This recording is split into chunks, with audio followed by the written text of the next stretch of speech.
Welcome back to SOG Survival Campaign Episode 4. Let's pick up with this close air support attack with an F4 Phantom dropping napalm on the enemy. We're fighting an attack coming in from the north, and I think that's going to be enough to really stop them in their tracks. Make sure when you're playing, somebody on your team of players has an RTO book bag, and you can use those with your ace personal actions to call in supports just like that. I don't see any other fire coming in. I'm going to go ahead and whiff a couple rounds into that chaos, but I think we're good. Now, you can call in that support by using the handheld purple smoke grenades. You can also use the 40 millimeter grenade launcher, smoke grenades. You can use those as well. Just make sure you don't use the Shift G ace grenade throwing. Just press G like normal and throw them with the vanilla grenade throw in order for them to work. Looks like that took care of it pretty well, and it's almost 12 o'clock for us here. I'm looking at the time because I'm about to get off of the server for this playthrough, and I like to get off right before noon before it ticks over into another day. That way when I pick back up later on, I'll be about in the same spot that I left off. Now we've got a lot of bodies over here, and I'm kind of confused about it because I was expecting to see a lot of dead guys here where the napalm dropped. That doesn't seem to be the case. Maybe they're all burnt to a crisp, or they got thrown over where those other bodies are. I try to keep an eye on that because of the body cleanup script that I wrote tends to only leave a certain amount of bodies, and it tends to pick the oldest bodies first to clean up rather than the newest ones. So I'm thinking some of those bodies got thrown by the explosions. I'm not sure. All I know is that attack is over, and we've just got one lonely guy keeping up the good fight. I'm going to try to kill him. There's one hit. And I got the kill right there at 131 meters. Not too bad. I'm going to do a little bit of looting and then log off the server for that day. The next day I get on, it's about 10 or 11 o'clock. Not quite noon yet, and I'm just going to go ahead and start recruiting some units. Whenever you restart the server, your recruits that are at base will get reset. I don't have them to where it saves the guys that you have at base right now.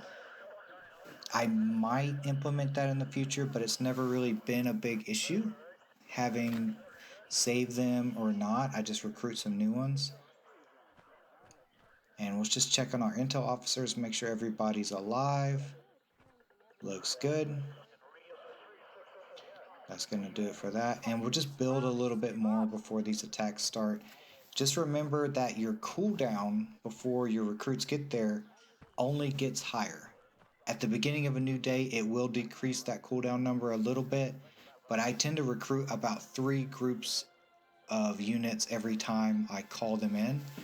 And if you do those right behind each other, there'll be like 2 minutes behind each other. So you'll get a helicopter in, and then 2 minutes later another one and another one. I think we're going to have to wait at least 10 minutes or so before these ones to show up because of the cooldown rate that it's at. Right now I'm building a little place for myself. I'm going to put my sleeping bag in there and my gun rack, my personal foot locker, all my little personal effects I'm going to set up in that area. Even though it doesn't save the recruits, all of the stuff I've built, all of my gear that I put in boxes, all of the enemies that I've killed, how many enemies there are, and all of that is saved. The way I wrote the saving system, I try to save like the most important stuff, because saving things can be pretty heavy persistently like that, so we have to prioritize what we're saving and what we're not.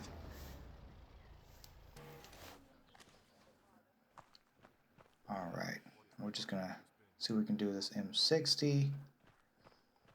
And right now, it's not quite 12 o'clock. We're still waiting on our recruits, and it taking a while for those recruits to get here is really going to bite me here soon, because if we get attacked, it's just going to be me against them, and I'm going to have to figure out how to quell an enemy attack just by myself.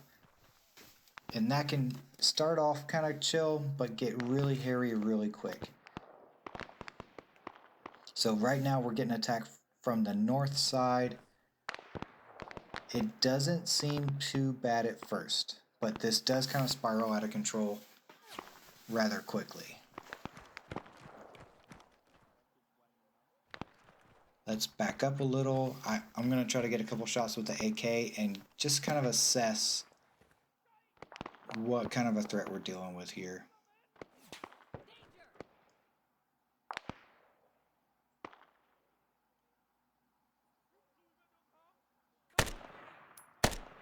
Got a lucky kill right off the bat. Looks like they're at about 150 meters in that tree line. Most of them are still in the tree line, but they can be upon us pretty quickly. So we need to go ahead and make sure we get pretty aggressive pretty fast. I don't think just shooting at them with this AK is going to be enough.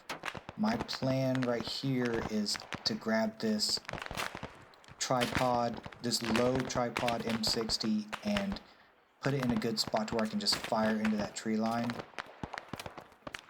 Because look at them coming already. They know where we're at. They're putting accurate fire on us. I really need to do something about it. I want to put the M60 right here. But now that I'm looking, it's not safe, and I need to do something about some of these guys. They're throwing grenades at us and everything. Got one. There's a group of them right there. Let's go ahead and chunk some grenades. Jeez. 3 kills with a grenade right there. Another one, at least. Alright, so those grenades went out. I feel like I'm good. Not good, though.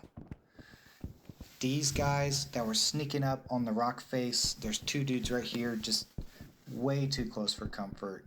I thought I was going to be able to get that M60 there and have enough time after those grenades had went off. I thought I'd have enough time to get up there and really start mowing them down. It did not turn out that way. There goes my M60 right there with a grenade, just destroyed it. They're grenading me, but it seems like they're grenading their own guys as well, because those 2 guys that were pushing me are dead now. Now these planks that are on the ground are kind of buggy. I think I'm going to move them because they pretty much suck. I couldn't get off of them, but being downed right there kind of threw me off of them, luckily. You need to go into like a crouched position to get off of them. So like I said, this spirals out of my control pretty quickly. I'm going to go ahead and take this guy out and just get back into defilade. Got a couple more grenades. And if I just had unlimited grenades right here, I could probably take care of this. Bad grenade there. Now when I'm running out of grenades, usually I rely on my radio supports. Meaning calling on some artillery, maybe a cash strike, which I'm too close to the base to call a cash strike right now. I don't want to risk hurting a lot of my equipment. And I also have access to a scout helicopter, but it's not, that type of support isn't right for this situation, and I'll show you how those work in a later episode, I'm sure. Getting some good kills, but what we get is to this northeastern approach. There keeps coming more guys. Now, there's a glare right on day 2, so we're officially noon going into day 2. Looks like to our direct 0, our direct north is where they're coming from. So northwestern a little was that first wave, and now we're getting a northeastern wave. I don't notice at the time, but on my map there's a guy, an enemy coming up on my left side that I don't notice yet. I'm so focused on trying to get some of this artillery out. So it looks like maybe there was two groups. The first one coming in a little bit more to the northwest, and this one coming in from the direct northeast, and they are pretty aggressive. I can hear a helicopter coming in now, and I'm starting to get a little bit of support from above. You'll see this guy get hit. That guy on my left shoots me. I'm good for the revive, and he's going to get taken out by, I think, the helicopter, the M60, door-mounted guns that are on the helicopter. I think that's what takes him out. It could be his own guys that shot him by accident. Who knows? But now's about the time when I start getting a little bit of breathing room. This attack is just not going well for me. I am managing to stay alive, getting my revives, and keeping them out of the main area of the base, which is what's most important. Keeping them away from my intel officers. If those guys get killed, that's mission failure. So keeping them away from that is going to be just the most important part of this, even if I have to pick myself up over and over again. Got some nice grenade kills there.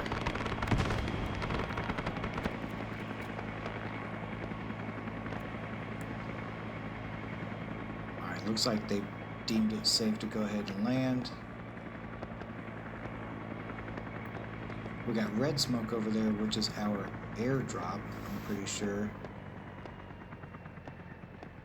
Yep, that airdrop must have came in at the same time. We got one last guy over there.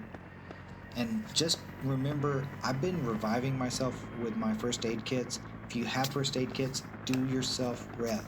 If you have friends online with you and you can't self-rev, wait for the revive. Do not respawn if you can help it. You can get executed and it forces you to respawn. But just try not to, whatever the cost. You only have so many lives. You're going to start off with 20 lives collectively. Every time a player respawns, it costs a life.